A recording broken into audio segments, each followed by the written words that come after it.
Assalamu alaikum dear students, I am Anjum Shafiq, your biology teacher for grade 11, and today I am going to discuss phylum Nematoda. So let's move to the classboard. So dear students, now the phylum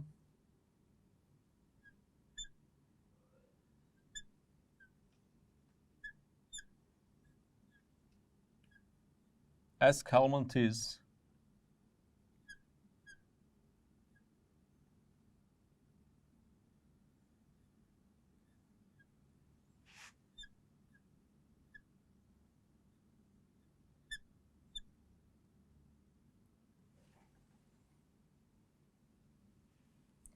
or this phylum is also now called as the phylum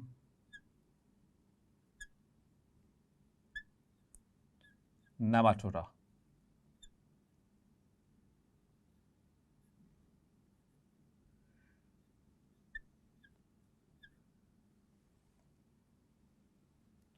Or their common name is the roundworms. जैसे प्लेटीहेल्मन का flat worms था, ये round worms हैं.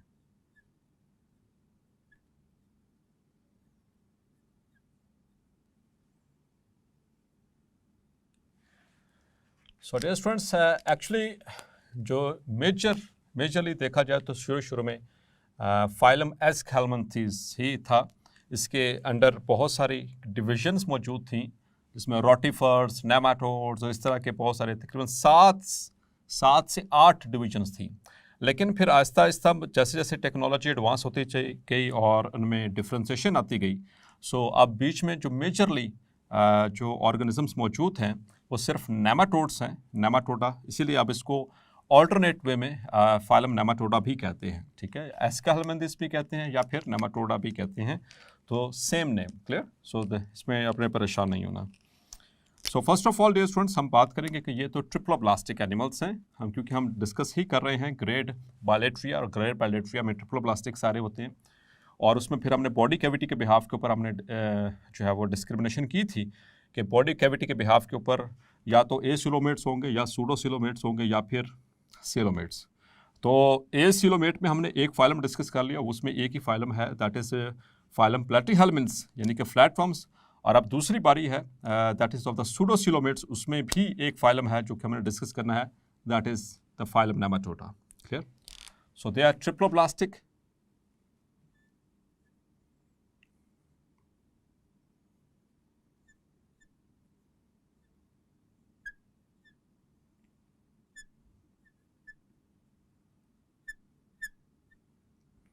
Pseudosilomates. Clear?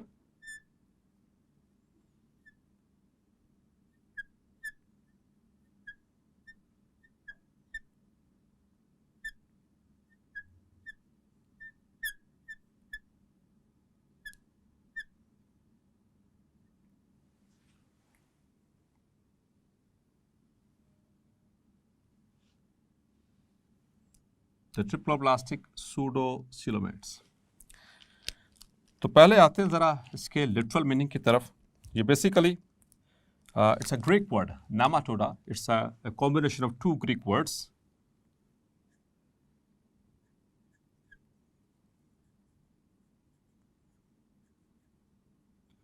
एक है nematos,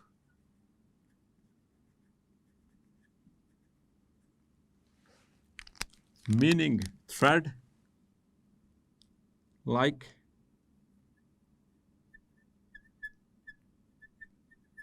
meaning thread. ठीक है, धागे को कहते हैं निमेटोस ग्रीक में. ठीक है, यूनानी लैंग्वेज पे. और ईडोस, तो दूसरा वर्ड है ईडोस. नेमाटोडा हम कहते हैं, तो ये वही से इन 2 वर्ड से डिराइव्ड है. ईडोस मीनिंग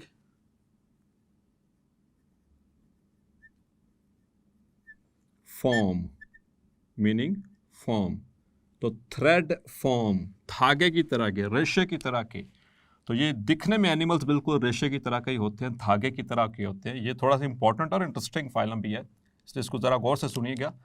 सो इसी से वर्ड डिराइव्ड हुआ नेमाटोडास. ठीक है, नेमाटोडा मतलब कि थ्रेड फॉर्म, लेकिन ये यानी कि ग्रीक वर्ड्स में ये दो मीनिंग से ये ड्राइव हुआ, लेकिन लिटरल मीनिंग देखें इसका तो अगर हम अंग्रेजी जुबान में देखें, so Nematoda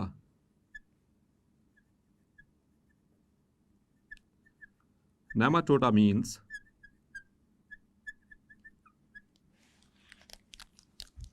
pointed ends. Pointed मतलब शार्प, नोकीले एंड्स। तो किसी चीज के नोकीले एंड्स हों तो उसका मतलब होता है नेमाटोडा। तो ये ऐसे एनिमल्स हैं जिनके एंड्स पॉइंटेड होते हैं। These animals, he means कि nematodes have long worm like, worms की तरह की, ठीक है, चूंकि हमने बात ही की पहले भी आपसे डिस्कस कर चुका हूं कि हेलमिंथ्स वर्म्स को कहा जाता है, खास तौर पर पैरासिटिक वर्म्स को, ठीक है। तो ये वर्म्स तो है ही और इनमें पैरासाइट्स भी हैं, ठीक है। लॉन्ग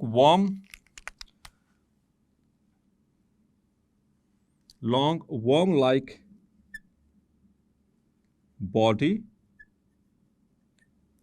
with pointed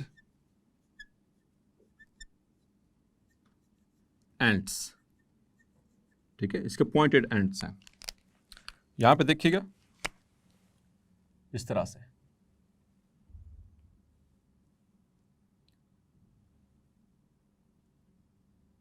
तो ये दो एंड्स देखें पॉइंटेड है और दरमियान से बॉडी जो इसकी बल्की है, this is and and this is also and, clear. तो आपको पॉइंटेड नजर आ रहे हैं ना, मतलब कि शार्प एंड्स हैं और दरमियान में जो बॉडी है वो बल्की है, इस वजह से इनको कहते हैं नेमाटोड्स। तो वैसे थ्रेड लाइक होते हैं, यानी इनके साइज की बात करें, इनके फिजिक की बात करें फिर तो ये थ्रेड लाइक हैं और इनके एंड्स जो होते हैं वो पॉइंटेड हैं, ये इसका मतलब है nematoda, clear. So that is why they are called as nematodes. अगर हम एंड्स की बात करें डियर स्टूडेंट्स, क्या आपको यहां पर देख के बता सकते हैं कि इसमें हेड कौन सा है इसका? एक लिटरली ये ऐसे ही होते हैं, तो क्या आप यहां पे देख के मुझे बता सकते हैं कि इसका हेड कहां पर है? सो यस, ऑब्वियसली आप भी कंफ्यूज हो गए होंगे और इसमें कोई मतलब कि परेशानी की बात नहीं है। वाकई में इनके जो एंड्स होते हैं इनमें एंटीरियर एंड पे होता है हेड, लेकिन वो डिस्टिंक्ट नहीं होता। आप आसानी से उसको जब तक ये मूव ना करे एक सिम्त के अंदर, जिस सिम्त में मूव करेगा तब आप अंदाज़ा लगा सकेंगे कि इस साइड पे इसका हैंड है, इसका हेड है, ठीक है, ये इसका एंटीरियर एंड है। इसी वजह से they have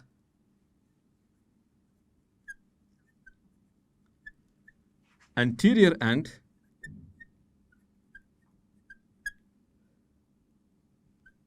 to which head is attached, to which head is attached and is not easy to identify.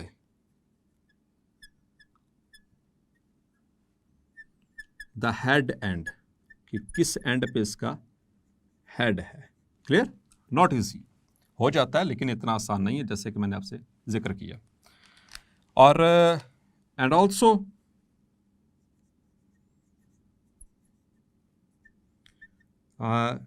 No sensory organs at this end. Usually, कुछ के होते हैं लेकिन usually नहीं होते. Clear? So this is what the basic description of this phylum, the phylum Nematoda or the round worms. अच्छा, इनको round worms क्यों कह रहे हैं? Round का मतलब कि बिल्कुल ऐसे, जैसे आपको मार्कर दिख रहा है, बिल्कुल राउंड है, गोल गोल होती है बॉडी, ठीक है, लेकिन सिर्फ एंड से टेपरिंग होती है, एंड इसके पॉइंटेड होते हैं, तो राउंड है, कोई सेगमेंट नहीं है इसमें, बिल्कुल स्मूथ बॉडी होगी इनकी, बिल्कुल स्मूथ, ठीक है. So the body is round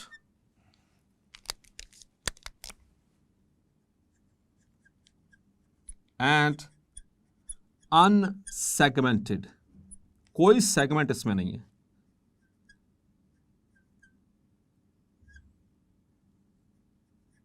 clear? और अब हम बात करते हैं थोड़ा सा इनकी जनरल जो इंपॉर्टेंट बात है, दैट इज अबाउट दे आता सूडोसिलोमेट्स। सो सूडोसिलोमेट्स हम डियर स्टूडेंट मैंने डिटेल से बताया था। अर्ली एम्ब्रियोनिक स्टेज में जब मरूला से आगे ब्लास्टूला स्टेज बनती है, याद होगा आपको, नहीं तो प्रीवियसली उसको एक नज़र उस वीडियो को देख लीजिए, तो उसमें आपको मज़ीद क्लैरिफाई हो जाएगा in order to save our time. तो मरूला स्टेज के बाद 16 सेल स्टेज के बाद नेक्स्ट स्टेज जो आती है दैट इज़ ब्लास्टूला स्टेज। और ब्लास्टूला में क्या होता है कि अंदर एक हॉलो बॉल, मैंने बताया था ना, बॉल ऑफ सेल्स, अंदर से दरम्यान में स्पेस होती है और उस स्पेस को क्या कहते हैं, ब्लास्टोसील।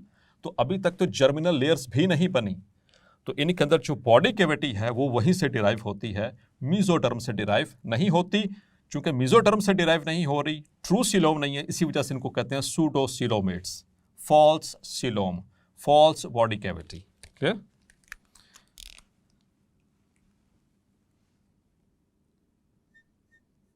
The body cavity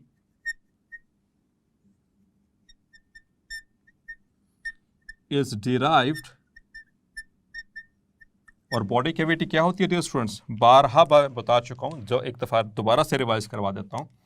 तो आउटर बॉडी वॉल, ये बॉडी वॉल है और दरम्यान में बिल्कुल हमारे क्या मौजूद है, that is the gut, alimentary canal, ठीक है, डाइजेस्टिव सिस्टम। डाइजेस्टिव सिस्टम और बॉडी वॉल के दरम्यान में जो स्पेस होती है उसको कहते हैं बॉडी कैविटी। अगर तो वो मीजोटर्म के स्प्लिट करने से बनेगी तो वो सीलोम है, और अगर वो मीजोटर्म के स्प्लिट करने से नहीं बनेगी तो वो सूडोसीलोम है। ठीक है, so the body cavity is derived from blastocoel. तो होपफुली अब आपको कॉन्सेप्ट बिल्कुल क्लियर है। Blastocoel which is an early embryonic stage of development, clear, early embryonic stage है development की, and the body cavity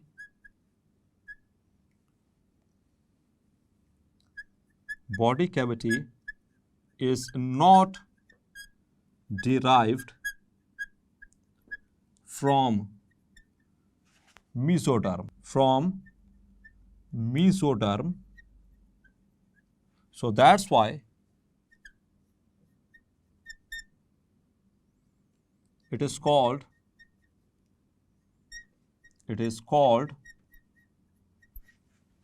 pseudocoelom. Pseudo means false, coelom means cavity. Clear? और बाकी हम बात करते हैं थोड़ा सा इसकी कि इसकी बॉडी कैविटी में भी है क्या फिर अब।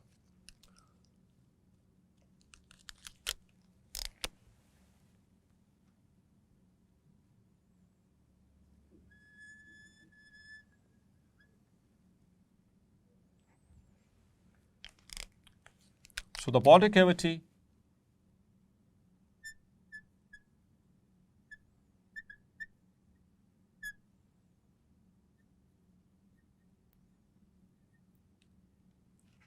have large number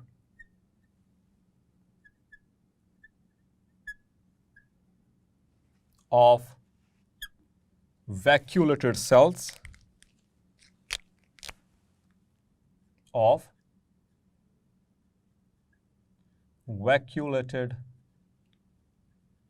cells,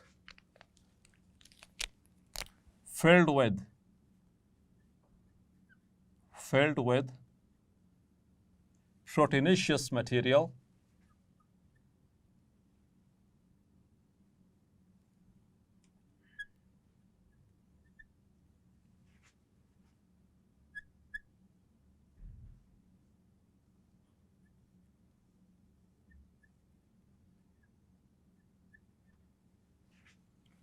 to build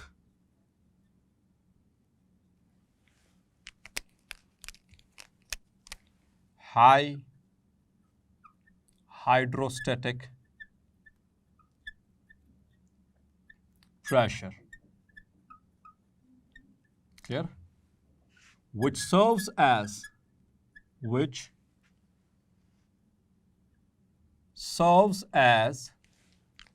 important बात बताने लगा हूं, उसको मार्क कर लीजिए. Which serves as hydrostatic skeleton. Dear students, अब तक आपने दो तरह के स्केलेटन पढ़े हैं, एंडोस्केलेटन एंड एक्सोस्केलेटन. एंडोस्केलेटन जैसे हमारी बॉडी के अंदर मौजूद है, हमारा जो स्केलेटन है वो बॉडी के अंदर है, इसलिए उसको एंडोस्केलेटन कहते हैं. दूसरी टाइप आपने पढ़ी एक्सोस्केलेटन, ऐसा स्केलेटन जो बॉडी के बाहर होता है, जैसे कि आर्थ्रोपोड्स या जो इन्वर्टिब्रेट्स हैं. अब इनके अंदर ना एंडोस्केलेटन है ना एक्सोस्केलेटन है, तो फिर इन्होंने मूव तो करना है, तो मूवमेंट के लिए स्केलेटन की ज़रूरत पड़ती है. तो इनके अंदर अल्लाह ताला ने एक फ्लूइड की वजह से, एक पानी और फ्लूइड की वजह से जो है उसकी मदद से एक स्केलेटन, उसके हाई हाइड्रोस्टैटिक प्रेशर की बदौलत एक स्केलेटन बनाया. इसको हाइड्रोस्टैटिक स्केलेटन कहते हैं. पानी की मदद से, एक फ्लूइड की मदद से, मतलब कि लिक्विड की मदद से, लिक्विड इनकी बॉडी के अंदर और टाइट रहता है, तो जब मसल्स कॉन्ट्रैक्ट करते हैं तो उसके अगेंस्ट इनको फिर जो है वो मूव करने में हेल्प मिलती है. Clear? So that is called as hydrostatic skeleton. अब हम बात करते हैं इनके सिस्टम्स की. Clear? So moving towards their systems, first of all I am going to discuss the digestive system.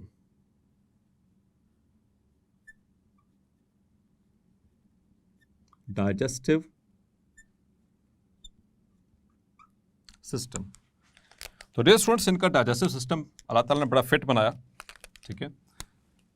They have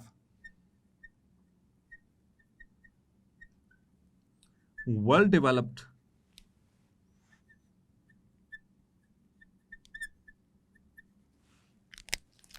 digestive system.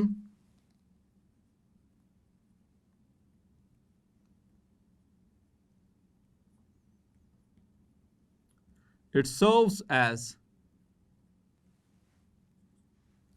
a tube within tube.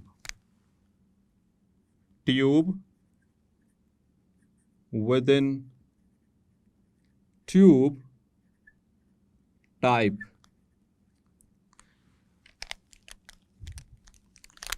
Digestive system.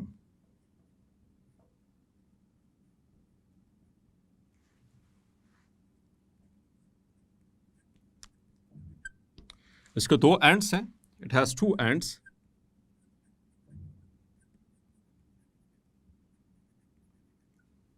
Anterior mouth, anterior and पे mouth है, and posterior anus. Clear? तो अच्छा, यानी कि इनका digestive system अल्लाह ताला ने प्रोवाइड किया.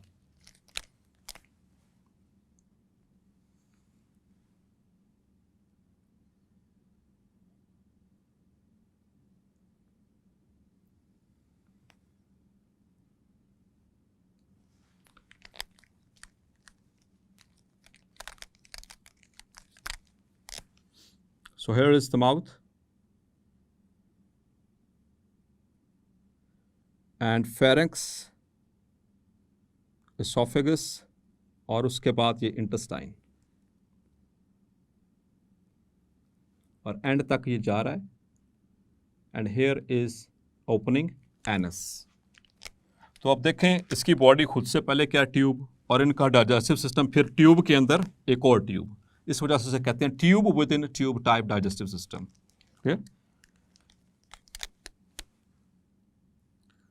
Mouth, pharynx and intestine and anus. So that is their digestive system. Okay.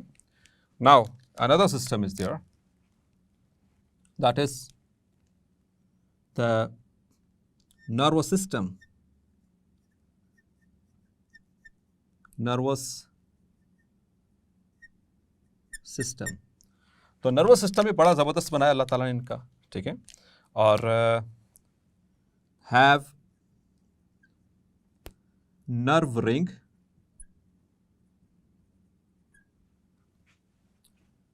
Around pharynx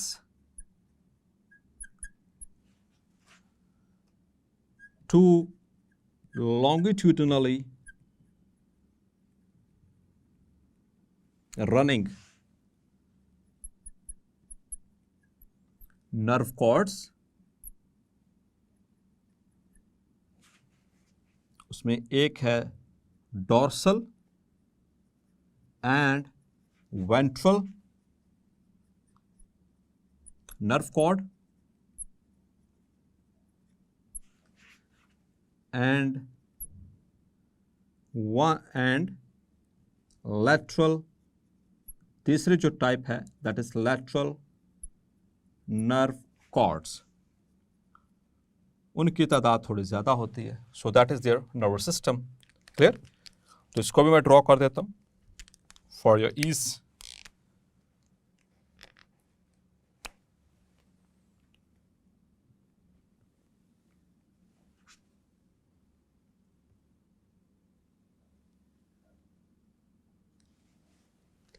So it is a nematode, mouth, okay, pharynx, esophagus, intestine,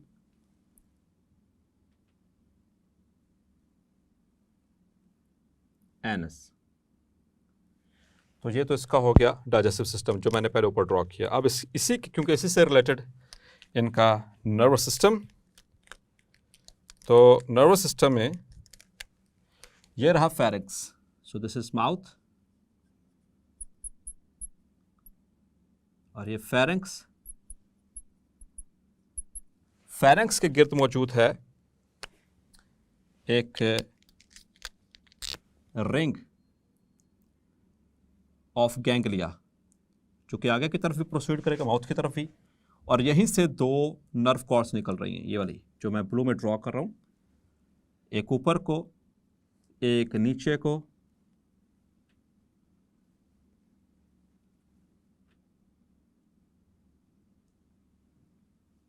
ठीक है,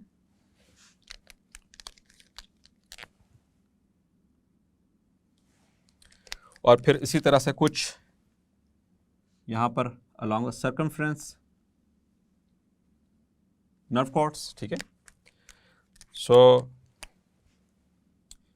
ये नीचे वाली कहलाती है डोर्सल नर्व कॉर्ड, ये ऊपर वाली कहलाती है वेंट्रल नर्व कॉर्ड, और ये दरमियान वाली ये जो इस तरह से हैं, they are called as the lateral, they are lateral nerve cords। So ये रहा इनका नर्वस सिस्टम। तो नर्वस सिस्टम भी बेहतरीन है इनके पास।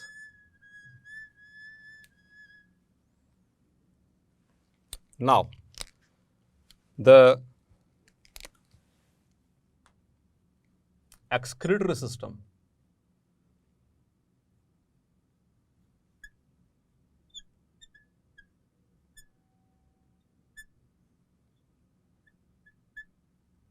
so if we talk about their excretory system का काम नाइट्रोजनस वेस्ट को बॉडी से रिमूव करना।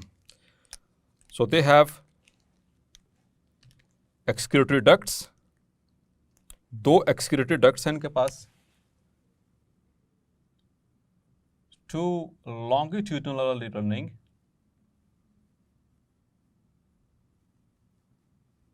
excretory ducts हैं,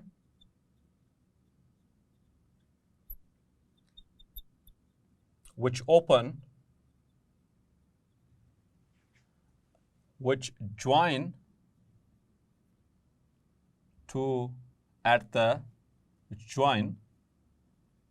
at the anterior रीजन, जो उसका एंटीरियर रीजन है, वहाँ पर वो ज्वाइन करती हैं फेरेंक्स से पहले, before pharynx and form ventral excretory pore through which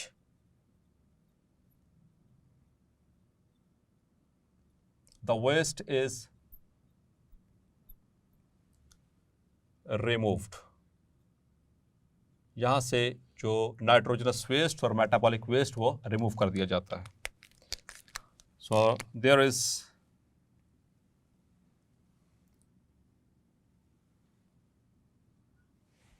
अब सिर्फ ड्रॉ करूंगा इनका एक्सक्रीटरी सिस्टम.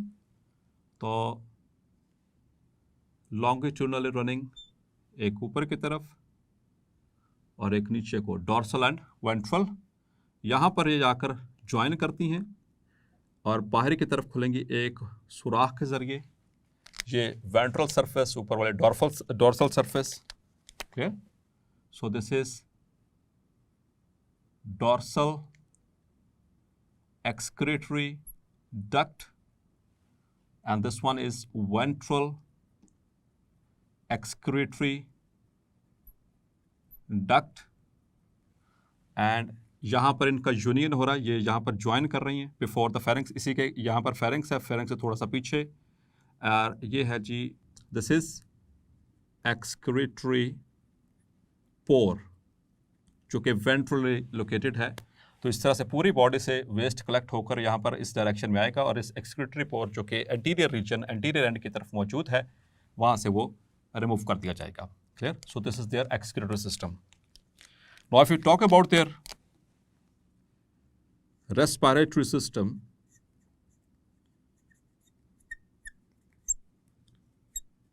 तो dear students, respiratory system is absent. It is absent.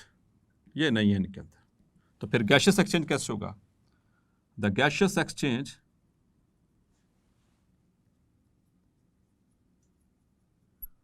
occurs through general body surface. General body surface मतलब पूरी बॉडी से गैशियस एक्सचेंज होगा through cuticle. ये ऊपर इनकी जो लेयर होती है, दिस वन, इसको क्यूटिकल कहते हैं. दिस इज, इसकी स्किन है, ठीक है, क्यूटिकल. इसके ज़रिए गैशियस एक्सचेंज होगा. यहाँ पे गैसेस का तबादला होगा बिकॉज के यहाँ पर ऊपर जो है वो इस तरह से डिफ्यूजन के ज़रिए, ठीक है, ये सारा प्रोसेस चलेगा. Now the circulatory system.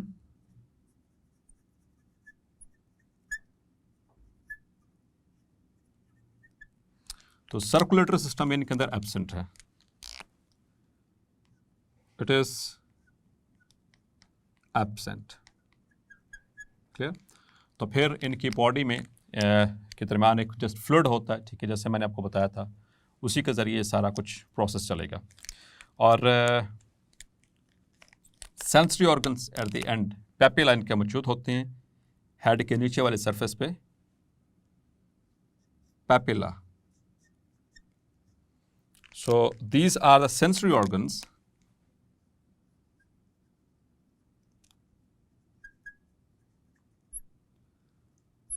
or structures at the anterior end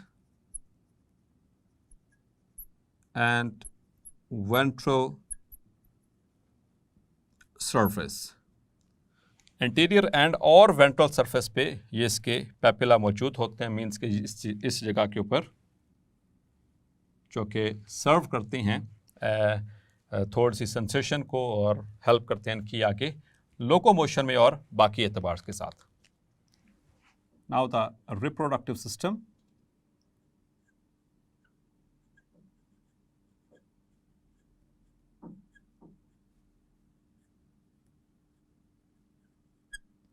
तो डियर स्टूडेंट्स, रिप्रोडक्टिव सिस्टम इनमें सेपरेट होते हैं, ठीक है. Males and females are separate.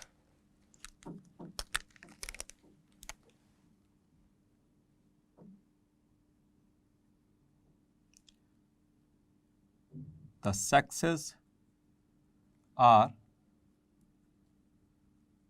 separate. Clear? And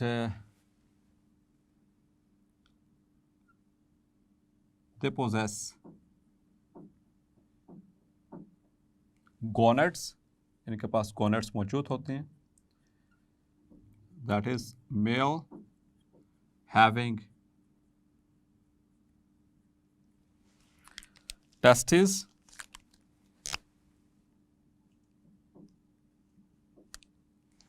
and female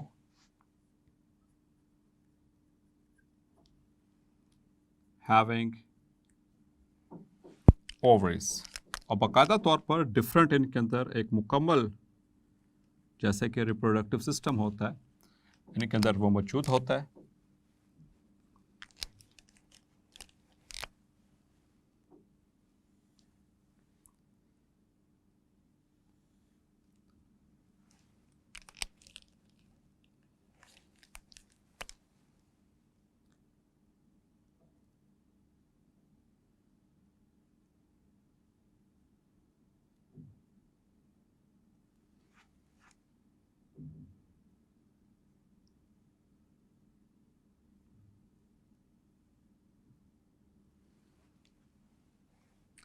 So this is male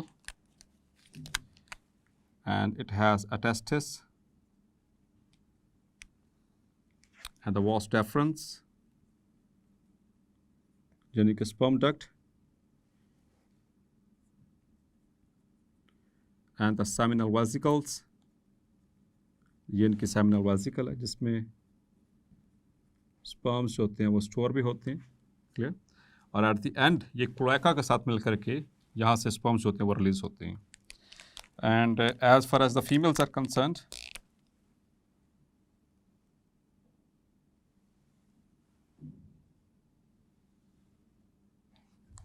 तो फीमेल्स के अंदर भी बाकायदा तौर पर ये सिस्टम मौजूद है. They have got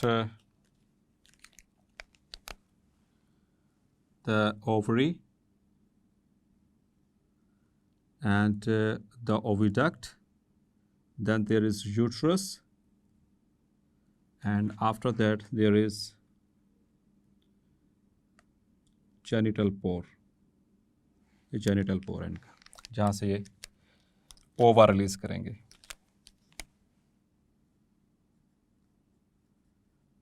ovary, oviduct, uterus and the genital pore. ठीक है, और फर्टिलाइजेशन इसमें एक्सटर्नल है. ठीक है, और now important system, that is muscular system.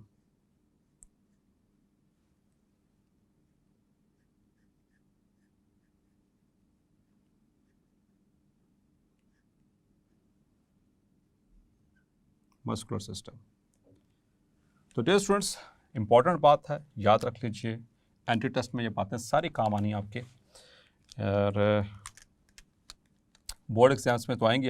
Entry test में भी ये सारी चीज़ें काम आएंगी आपकी, इनको गौर से नोट कर लीजिए. सो मस्कुलर सिस्टम की अगर हम बात करें, लेट्स सपोज कि मैं दिस इज अ नेमाटोड, और मैं यहाँ से इसका क्रॉस सेक्शन आपको दिखाने लगा हूँ. ये इसका क्रॉस सेक्शन है. क्रॉस सेक्शन का पता ना, जो the section along the diameter, जो डायमीटर के अलाउंग कट करके, जैसे कि ये नेमाटोड है तो यहाँ से काटूंगा तो सामने से दिखाऊंगा. So this is called as cross section. So if you look at the cross section,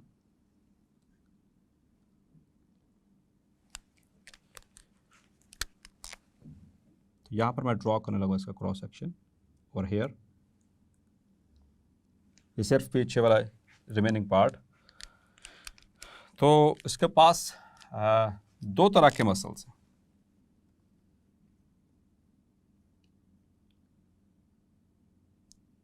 एक डॉर्सल साइड पे, 2 मसल्स डॉर्सल सरफेस पे और 2 हैं इसके पास वेंट्रल पे।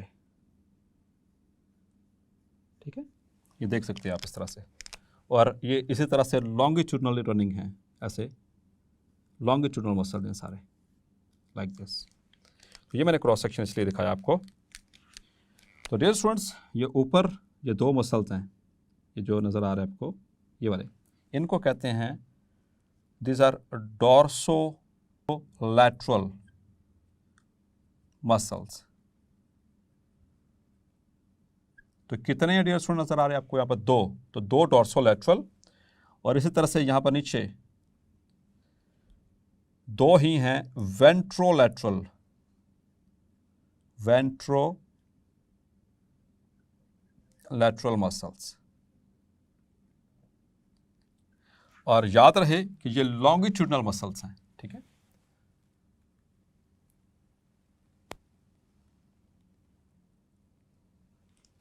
सो दे हैव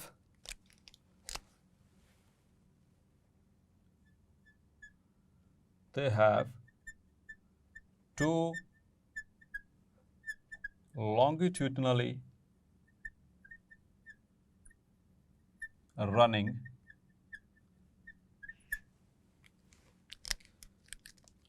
dorsolateral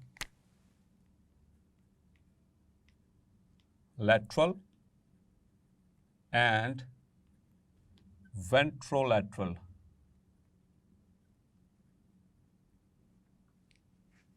मसल्स। और अहम बात, ये एमसीक्यू पॉइंट ऑफ व्यू से एंट्री टेस्ट में भी पूछी जा सकती है, circular muscles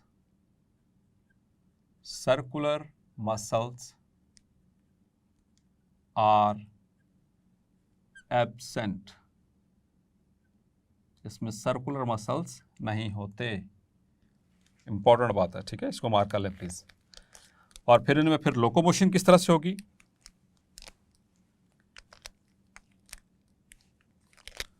the movement is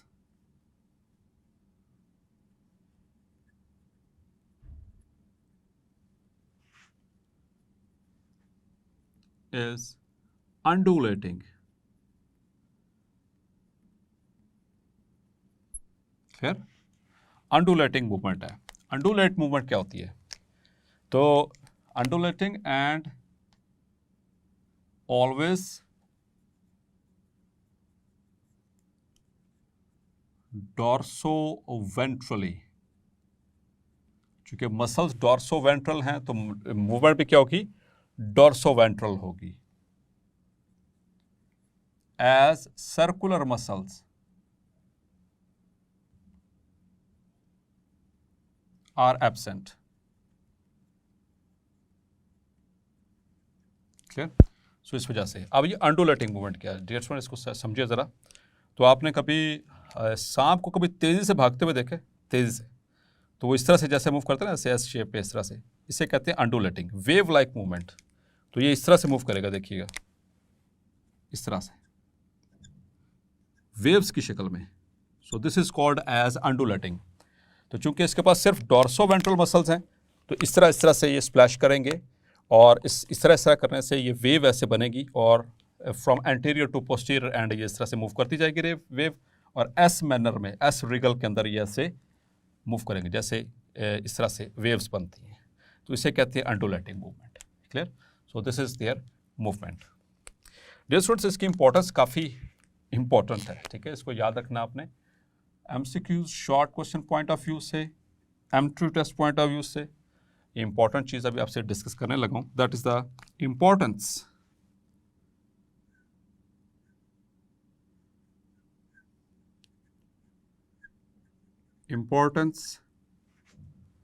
of round worms. It is also somewhat interesting. और हम बात करने लगे हैं पैरासिटिक इनमें। ठीक है, the parasitic round worms, parasitic round worms. तो सबसे पहले तो इसमें जिक्र है Ascaris lumbricoids.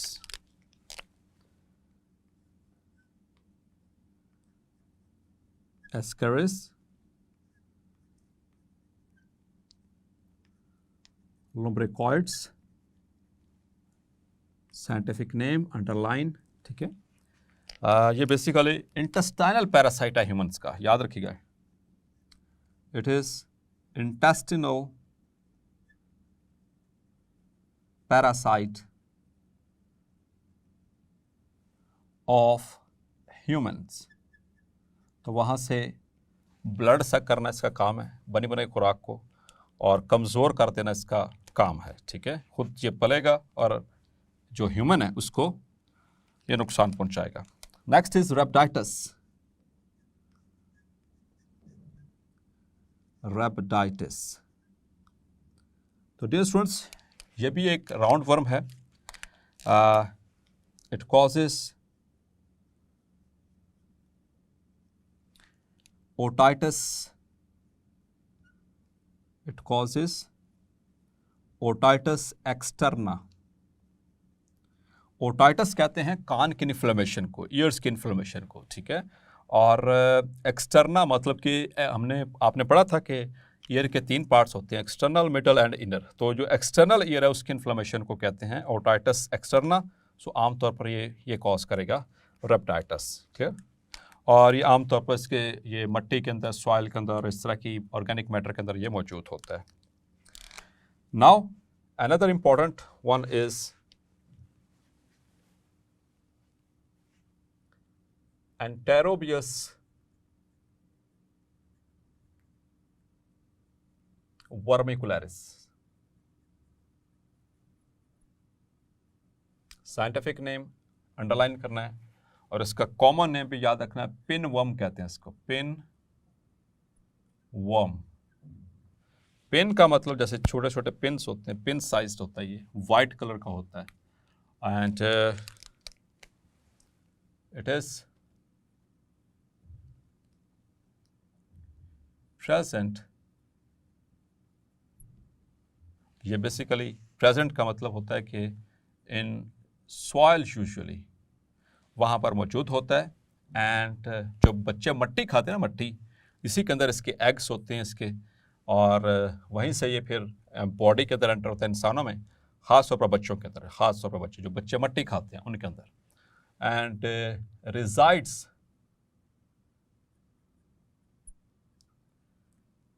In the caecum, appendix and colon of human, ठीक है। इंसानों की, यानी कि लार्ज इंटेस्टाइन के सारे पार्ट्स किसके हैं, लार्ज इंटेस्टाइन के, सीकम, अपेंडिक्स, कॉलन, रेक्टम, ये वहाँ पर जो है रिजाइड करते हैं। एंड कॉज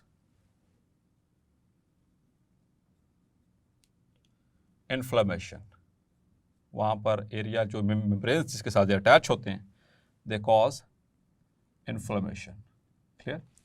ये बहुत अहम है। इसको पंजाबी में चमूने कहते हैं। बच्चा रात भर सोता नहीं है, हिलता रहता है, हरकत करता रहता है, और बेसिकली ये मट्टी खाने वाले बच्चे होते हैं। और इनको फिर जब ये पिन वर्म्स इनके एनल रीजन के अंदर जब ये मूव करेंगे, सो इनकी मूवमेंट की वजह से क्या होगा, एक तो इन्फ्लेमेशन हो रही है क्योंकि ये वहाँ पर मल्टीप्लाई कर रहे हैं, तो उसकी वजह से बच्चा जो है सो नहीं पाएगा। So there is severe anal itching, they cause severe anal itching, ठीक है। और इसके साथ साथ एनीमिया, खून की कमी, उसके साथ साथ इंसोमनिया। इंसोमनिया, इंसोमनिया कहते हैं लॉस ऑफ स्लीप को, ठीक है, नींद का ना आना, लॉस ऑफ स्लीप। एंड इनमें होगा anorexia, that is loss of appetite. ऐसे बच्चों को भूख भी नहीं लगती, लॉस ऑफ एपिटाइट, खतरनाक है, ठीक है। रात भर सो नहीं पाएंगे, नींद डिस्टर्ब रहेगी, और ये बच्चे चूँकि खुराक नहीं सही तरह से खाएंगे, इसी वजह से डिस्टर्ब रहेंगे, तो एनीमिक हो जाएंगे, मतलब इनके अंदर खून की कमी हो जाएगी, कमज़ोर होना शुरू हो जाएंगे, ठीक है। और दिस इज़ कॉस्मोपॉलिटन, ये वैसे तो ये पूरी दुनिया में है, इट इज़ कॉस्मोपॉलिटन। कॉस्मोपॉलिटन का मतलब है पूरी दुनिया में, it is cosmopolitan, but specially in Europe and America, वहाँ पर बहुत ज़्यादा पाया जाता है। वैसे तो पूरी दुनिया में है, लेकिन इन दो कंट्रीज़ में, इन दो रीजन से काफ़ी ज़्यादा इसकी तादाद मौजूद है, ठीक है, ये इन्फेक्शन कॉज करने की। सो पिन वर्म्स, और इसके लिए फिर वो डॉक्टर साहब जब जाते हैं बच्चे को, माँ बच्चे को अपने साथ लेके जाती है डॉक्टर साहब के पास, तो डॉक्टर साहब जब डायग्नोज करते हैं तो पता चलता है कि इसके पेट में कीड़े हैं, वो बताते हैं। तो फिर एक वो मेडिसिन बताते हैं, दैट इज़ जो कि आपने यूज़ नहीं करनी है जब तक if you are not confirmed. वैसे for the sake of information बताता हूँ। एक छोटी सी शीशी होती है सिरप की बॉटल, उसको by the name of vermicularis, by the name of Vermox, तो वर्मॉक्स देते हैं, उसको एक ही दफ़ा पिलानी होती है। बच्चों के लिए सिरप होता है, बड़ों के लिए टैबलेट्स, ये सिर्फ बच्चों में, बड़ों में भी हो सकता है, ठीक है। और एक और इम्पॉर्टेंट पैरासाइट है, वो भी ह्यूमंस का ख़ास तौर पर, दैट इज़ एनसाइक्लोस्टोमेटा ड्यूडेनल।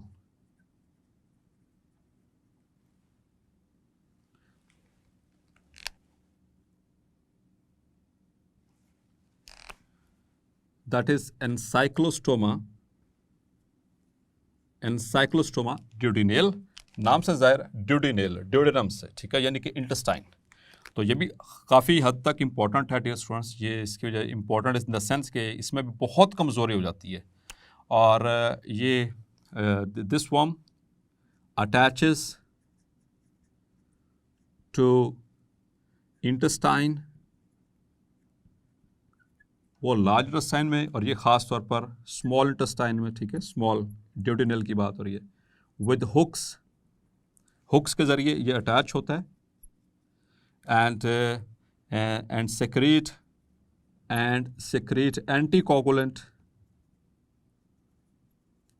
ये फ्लूइड फिल्टर है, ठीक है, ब्लड को सक करेगा, उसमें बनी बड़ी खुराक को जो है वो जो है इसमें डिपेंड करेगा उसके ऊपर। secrete anticoagulant for continuous flow of blood, ठीक है। when it leaves,